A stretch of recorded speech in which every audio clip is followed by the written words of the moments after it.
Welcome, men. Take a break from what you're doing. I know it's very important. But I've just got a couple of things to say. Maybe brighten your day. And I know you're doing something very productive. Probably inventing something, I expect. Because all men are adaptable and resourceful, aren't they? Otherwise we wouldn't be here, would we? And most men on the planet understand nature. Understand real nature. The harshness of it. And sometimes the simplicity of it.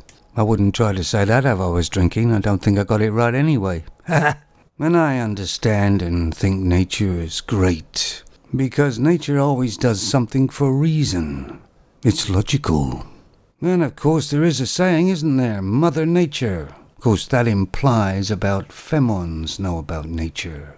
And I myself haven't found hardly any femon that I've known that understands about real nature. They look at it as in sort of a childish mind look. You know, flowers are beautiful and don't kill the animals. But femons don't really know it, but they're going against nature right now. They're all trying to act like men when they're femons. It took us thousands of years for us to find our niches, as it were, for men to do certain things and for femons to do certain things. And it kind of worked. And if femons were supposed to be in really powerful places, like in control of whole countries, then they would have been there already. Their role was always in the shadows, swaying the man to a certain way. And I know it's wrong because everything the femons have got involved in, including sports and politics, has all got broken and messed up, hasn't it? They've turned it all into a bickering mess. And of course one of the reasons is they got in those positions just because they have a vagina.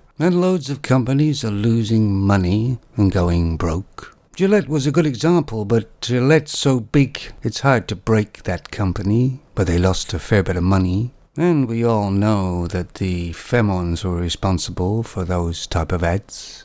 And they're responsible for all the wokeness around. And nature is kind of telling the femons that they aren't suited for those sort of things because a lot of them are blowing gaskets, the old femons, aren't they? But if you go against nature, you will lose. But of course the trouble is that the femons are dragging us along with them. So we'll probably all lose at the end. And of course I keep mentioning Sweden, but that country is completely lost and gone. It doesn't really exist anymore. And that's because of feminism. New Zealand will be next. The UK won't be long going either. I saw on the TV in the House of Commons, there was a lot of femon heads bobbing around in there. Too many. It's like giving your 5-year-old child the car keys and say, hey, take the car for a drive. You know there's gonna be a wreck. And for those of you out there who's saying, oh no, you got it all wrong, take a look at the track record so far. Have the femons made it any better when they got into somewhere in greater numbers? Well, I'm an older person, so haven't got too long to go. But for the young people, their future looks very dim. And that includes males and femons. It affects them all. Third-wave feminism has destroyed more feminine lives than the patriarchy ever has. And the reason is that feminism only cares about them. And not all femons, they only care about their small little group they have. Third-wave feminism and wokeness is on collision course with nature.